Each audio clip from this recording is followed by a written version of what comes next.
Eight of Cups, I'm sorry, your Eight of Swords in Tarot. It's part of Minor Arcana.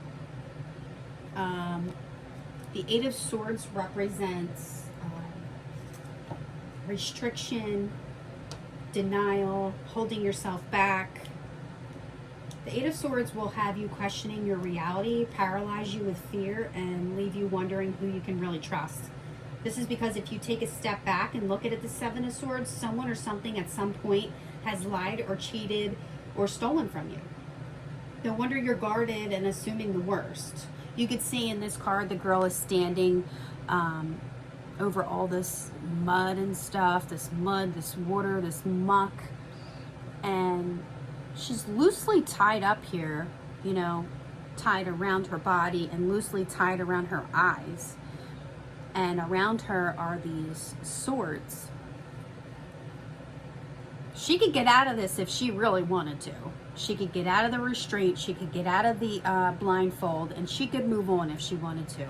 But she's kind of stuck. She's keeping herself stuck where she's at. The problem comes in when your own fears and anxieties stop you from inviting goodness into your life. When this card shows up, it signifies that sometimes our worst fears can turn to reality. You're guided to take off the blindfold and find your inner source of strength so you can see things for what they really are and feel empowered with yourself once again. In love readings, it feels practically impossible to trust and love again, and usually this is because you have gone through an incredible amount of pain. This card acknowledges your need for self-protection. It's also trying to show you that your worst fears could really be your only enemy at this time. You may be finding yourself focusing on all the ways something can go wrong and ignoring all the ways something could go right. You may be questioning someone's motives, or will you ever find love again? Will I find something good for me? Will it always be issues?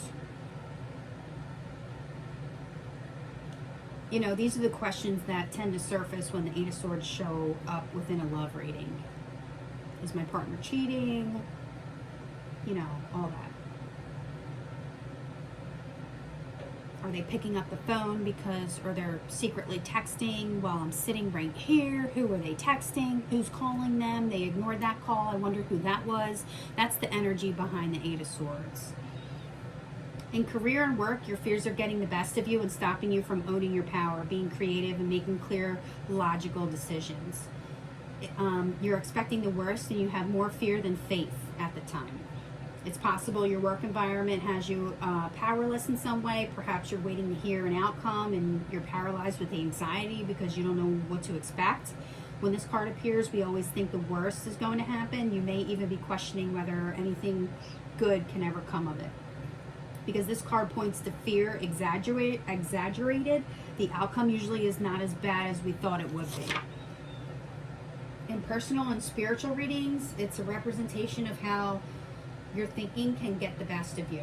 As human beings, we tend to be highly intelligent and very imaginative. When this card appears, you're directing that smart and creative brain of yours to focus on all the ways something could go wrong. In what ways would you halt your own growth and hold yourself back?